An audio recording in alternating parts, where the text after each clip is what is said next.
तो हम शुरू करते हैं ई कॉमर्स। तो आखिर ई कॉमर्स होता क्या है?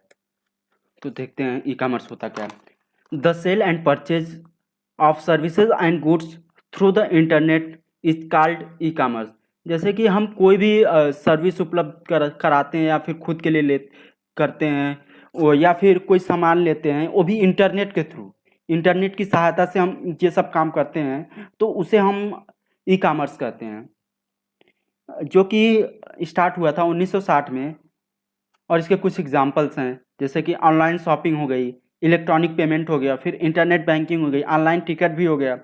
और तो जैसे भी कोई कोई भी टेक्नोलॉजी आती है, उसके दो पहलू होते ही हैं। एक तो उसकी उससे क्या लाभ हो रहा है और दूसरे उससे क्या हानि हो रही है। तो इसके हम दोनों लेके चलेंगे। तो यहाँ पे पहले हम एडवांटेज बताते हैं।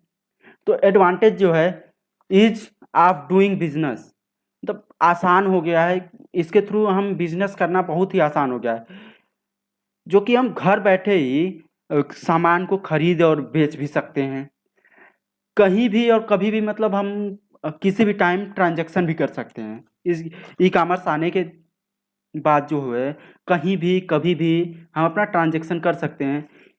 इफ़िशिएंट प्राइसिंग, जैसा कि हम कोई भी शॉपिंग करते हैं, कोई भी सामान ऑनलाइन खरीदते हैं, तो सबसे पहले हम उसको जैसे हम अमेजोन से कोई कपड़ा पसंद आए, उसी कपड़े को हम उस तरह के कपड़े को देखेंगे अलग वेबसाइट पे, फ्लिपकार्ट पे।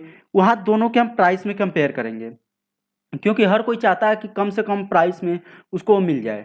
तो कम से कम प्राइस में अच्छा सामान लेने के लिए वो वहाँ प्राइसिंग भी हम कर सकते हैं। वहाँ हम अपनी प्राइस की तुलना कर सकते हैं, किसका कम है किसका, उस हिसाब से हम अपना खरीद सकते हैं। ईजी टू स्टार्ट बिजनेस, इसके थ्रू क्या हो गया कि बिजनेस स्टार्ट करना ईजी हो गया, क्योंकि इसके थ्रू ना तो ज़्यादा पैसे लगने के, ना तो ज़्यादा पैसे इन्वेस्ट हो रहे हैं, ना ही ज़्यादा कुछ ज़्यादा प्लेस की ज़रूरत पड़े। कम प्लेस में सब कुछ मतलब ईज़िली हो जा रहा है इसके थ्रू, और आसानी से हो जा रहा है। मार्केट कैप्चरिंग, जैसे कि अगर हम एक दुकान ले लें, तो उसका एक सीमित मार्केट होता है, एक ही जगह उसका मार्केट कैप्चर है। जबकि जो ई कॉमर्स के थ्रू होता है, कोई भी जैसे ऑनलाइन शॉपिंग की, जैसे अमेज़न हो गया, उसका केवल ये पर्टिकुलर मार्केट नहीं है, उसके लिए पूरा वर्ल्ड वाइड मार्केट है, पूरे वर्ल्ड में उसका मार्केट है।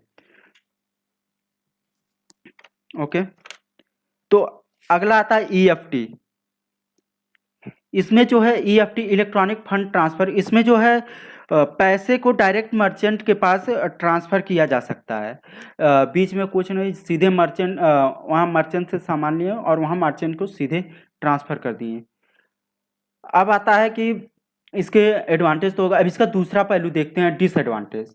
अब डिसएडवांटेज में ये होता है कि सिक्योरिटी पर्पज़ के लिए पहले सिक्योरिटी इसमें होना ज़रूरी है।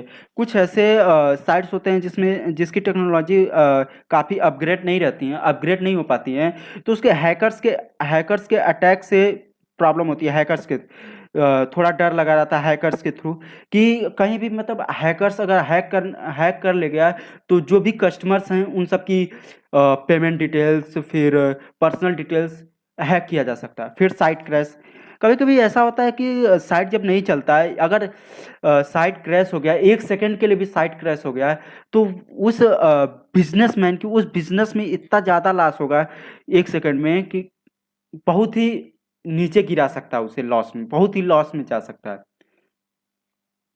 No possibility of tried and tested product, जैसे हम कोई भी प्रोडक्ट ऑनलाइन खरीदते हैं जब, तो हम वहाँ पे जो है कि ना तो हम उसको ट्राई कर सकते हैं उस प्रोडक्ट को, ना ही टेस्ट कर सकते हैं। ऑर्डर कर दिए, बस उन उसको देखे हैं कैसा है, ये भी नहीं पता वो ठीक ठाक है या नहीं, केवल उसकी एक फ़ोटो देख लिए, हो गया। उसके बाद हम वहाँ से ऑर्डर भी कर दिए। अब वहाँ हम ना ट्राई कर सकते हैं ना टेस्ट कर सकते हैं। जब मेरे हाथ में आएगा तभी हम उसको ट्राई टेस्ट कर सकते हैं। तो अगला आता है lack and privacy. Lack of privacy जो है, यह एक सीरियस हानि है। इससे बहुत ही ज़्यादा मतलब एक सीरियस लॉस में जाता है। कोई भी सामान अगर परचेज करने के लिए वो पर्सन अपने पर्सनल डिटेल्स देता है, अगर कुछ साइट में कोई भी प्रॉब्लम हो जाती है, तो वो जो या फिर हैकर अटैक भी होता है, तो डिटेल्स चोरी होने की चोरी हो सकता है। वो जो है कि पर्सनल डिटेल्स हो गया या पेमेंट डिटेल्स हो गया, जैसा कि सिक्योरिटी में मैंने बताया, तो वहाँ से भी प्रॉब्लम हो सकती है। पर्सनल डिटेल्स, फिर पेमेंट डिटेल्स, उसको कहते हैं लैक एंड प्राइवेसी। प्राइवेसी होनी ज़रूरी है किसी भी, क्योंकि हम दे रहे हैं उसको अपना पर्सनल डिटेल्स, बैंक डिटेल्स, सब कुछ उसे दे रहे हैं, तो वहाँ प्राइवेसी तो ज़रूरी है ना।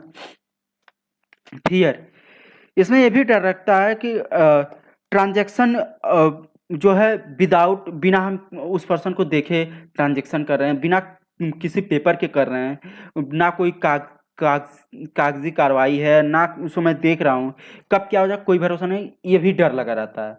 हाँ, तो इतना अभी तक हम लोग किए हैं, जिसमें हम लोग कर चुके हैं। ओवरव्यू हो गया है, ओवरव्यू किए हम लोग ई कॉमर्स का। फिर उसके बाद हम लोग आगे जो किए हैं, ई कॉमर्स का ओवरव्यू हो गया, फिर एडवांटेज हो गए, फिर डिसएडवांटेज हो गया।